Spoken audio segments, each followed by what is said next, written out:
Hey everybody, it's the Right Lane Cowboy with another milepost musing. Hey, have you ever heard of a stupid smart person? You know, people that read the book and think they know it all about what they're reading. You know, I'm running into a lot of those lately out here on the road. You know, a lot of truck drivers that think they really, they got the industry tacked down and they got control of it. Um, it came to me earlier today. Just a little poem. I like writing these funny little poems. But one of them that came to me is actually yesterday, rather, um, is the skills that they need are the skills they lack indeed. Uh, they know not where to get them. They're not in the books they read. What that basically is saying is they read a book and then they go out and they jump in a truck and figure and think that because they read the information in the book they know how to drive that truck. But and I'm probably preaching to the choir here. I'm sure that this is well known through all the different industries. Trucking, plumbing, doctoring. Physicians in the hospital, everything in the hospital, nurses, CNA, and all that stuff. Um, but I'm seeing it. I'm seeing a lot of it. In the book you learn how to, you learn how to shift. But then when they get into a truck with an 18 wheeler with an 18 speed, they have no clue because they're grinding gears. They don't understand the whole purpose of floating gears. They don't understand a uh, what's that called? How the balance between road speed, RPMs, and what gear you're in all mesh together. And it's important to know that. But you simply don't read the skills that takes from a book. It takes life experience. It takes getting into a truck and putting to work everything that you've learned. And you can tell these people all the time because their trucks are beat right straight to hell. Their fenders are falling out. They're cowling out here on the side on the steps. They're gone or broke up. Lights are hanging by by bungee cords. I see that often. Uh, But what is it about the human condition that says that since they read it in a book, well, they know it all, and they're just going to go out there and act like they know it all, knowing full well that they're going to look, silly. I'm getting a side eye from Mochi. Get up here. Yeah, come here. She's totally giving me the side eye, like what's going on, man? I'm not in the video. Get up here. Come on, say hi over here. Over here. Oh, I know. I love you too. She's got to give me hugs every day. About every 15 or 20 miles, she's got to jump up here and give me hugs. Say hi. Say hi, Mooch. Say hello. Hello. She's my little puppet dog, huh? Are you my little puppet dog? Are you my little puppet dog? She's so funny. But she's a stupid smart dog. See? What just fell off you? What are you eating? Silly dog. Yeah, she doesn't put anything that she learns to work. All she knows how to do is eat, sleep, run around, and poop, and that's it. Huh. Oh, and love. These dogs are actually completely worthless. The only thing they're good for is love. Huh. You can't even catch a mouse. A mouse outran this dog. It was hilarious. Poor Mochi. My little Tibetan communist. Okay, get on the bed. Can you get on the bed? She's such a lover. Get on the bed. Well, get on the bed. There you go. Oh, you're going to get a drink? So anyway, yeah, stupid smart people are all over this world, and they're showing their face like crazy, and it's getting sadder and sadder and sadder every day. I see them wrecking trucks. I see them wrecking on the road. I see them hurting other people by driving down the road too fast and not knowing corner speed, turn speeds. They go too fast and flip it over, or stopping distance. They skid into somebody. I just saw a little bit ago. I'm out here in Indiana delivering this product to this cable company, and this guy's backing up to the dock, and slams into the dock, and the whole bottom of his trailer just crushes in. I mean, he hit that thing hard. It was sad to see it, but they jump in these trucks, and these are automatics. I got to drive an automatic because Crete Crete has all automatics now, but it's easy to drive. I mean, you got to know what you're doing. They got what's called creep mode, and I read about it in a book, and I didn't know how to use it until I got in here and actually used it. And I actually practiced backing up, backing up to the edge of a pavement or backing up or whatever, and I made the truck kick into creep mode. It does it automatically.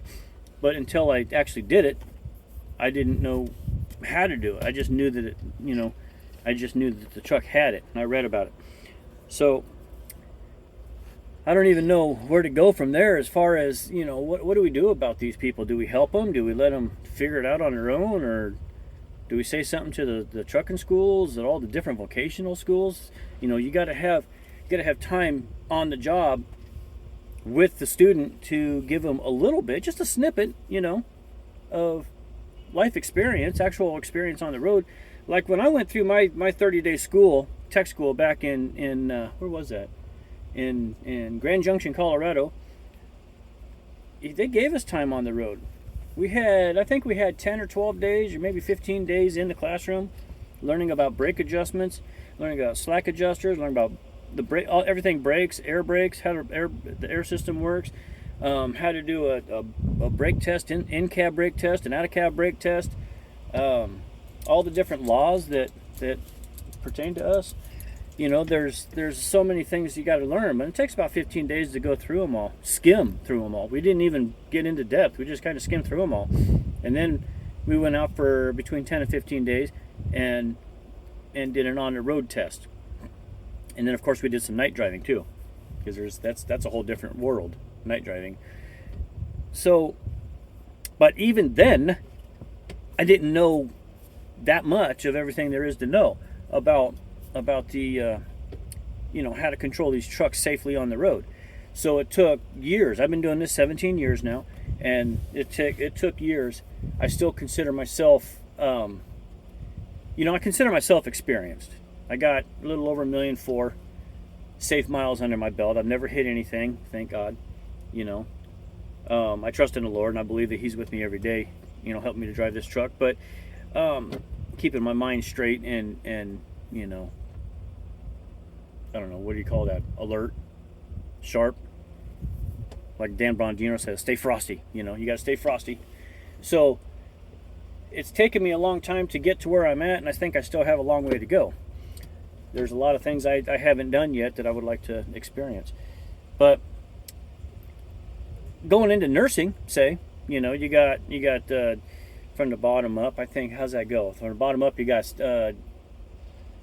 on the response, you got first responders, EMT, and paramedics, and then you have in the hospital, you start with your techs. I can't even think of the name of them now. And then it goes into CNA, and then LPN, and then registered nurse, and then you go to your PA and physician, all those going up the line.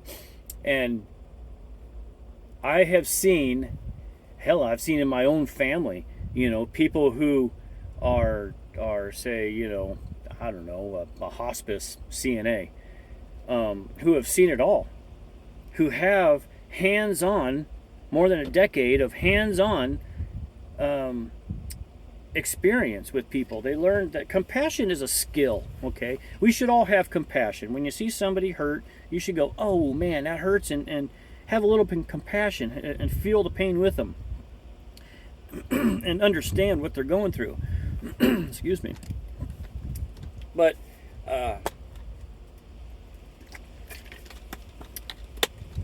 that's a skill that you learn through, seeing somebody hurt and coming up to them and actually, conversing with them, talking to them. Hey, how can I help you? Are you hurt? What can I do for you to make you feel better?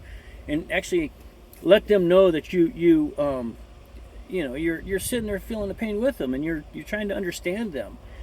And then there's the people who read everything about either CNA or nursing or whatever, and they become nurse ratchet.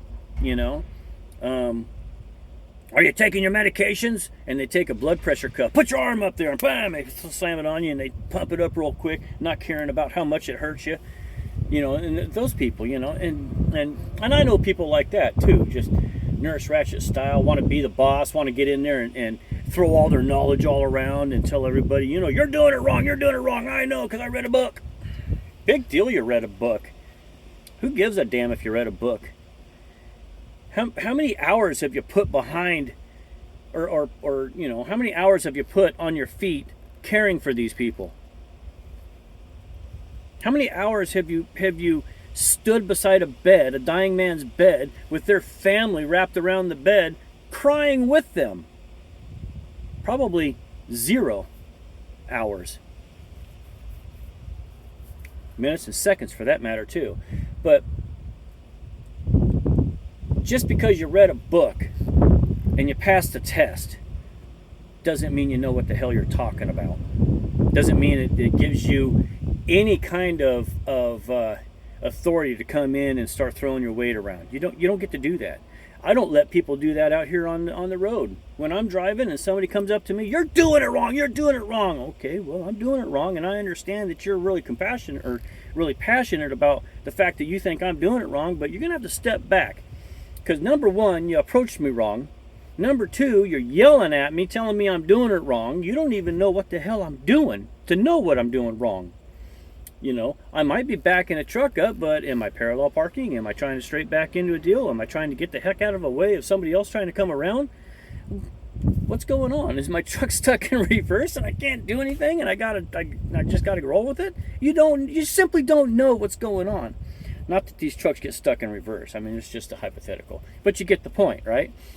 But it's in just about every industry out there that I see these. I see a lot of industries as I'm going throughout my day across this country. I mean, and to give you an idea, when I say across this country, what was that? Just under a week ago, I was in El Paso, Texas, and now I'm in Indiana. So I cruised across a good chunk of the country in just a few days. So I see a lot of this stuff. I see construction industry. I see the law enforcement industry, trucking industry, shipping industry. Those are 2 different industries. Okay, you got shippers and receivers and truckers. It's all logistics wrapped into one, but they're different industries. And I see grocery industry. I've been in a bunch of grocery stores. I see the restaurant industry. I see a lot of them. And when I see these people who come in with Booksmart and start throwing their stuff around, guess what happens? They screw everything up. They don't understand how bad. I mean, it makes them feel good, I guess. I don't know, but it pisses everybody else off and it screws up everybody else's day. So I guess really what I'm saying is, if you have read a book and you think you know what you're talking about, understand you probably don't. Okay? If you read a book and jumped into the industry which your book is explaining, and then you took your knowledge out of that book and applied it to your job, and you're striving to become better without throwing your knowledge around to everybody else, you're probably doing the right thing, and you're probably going to get a lot better at your job, and you're probably going to be liked a lot more. People are going to be you're at that point, you're approachable, you're likable. You can probably laugh with them and have a good time. You could probably have a sit down serious talk with them and still have a good time. You're just going to be an all around better person. So read your book. When I say read your book, I'm saying study up on whatever it is you're doing, and become a better person by applying your knowledge to your job, and be compassionate and compassionate about. I guess I said that, compassionate and compassionate. Have passion. That's what I'm trying to say. Have passion for your job by applying what you know to your job, and be compassionate toward those that you're encountering on a daily basis, whatever industry you're in. So, and by all means, go out and get yourself one of those dogs. They're the greatest thing to have around. Right, Mochi? Right, Mochi? Sorry, my bed's not made right now. Right, Mochi. Is she not the coolest flipping dog? Wow, close up on me, gross. She is the coolest dog that I've ever encountered or have had. So anyway, God bless y'all, and have a good weekend this weekend. Later on. Oh, go Dallas. Dallas Cowboys. Go Dallas.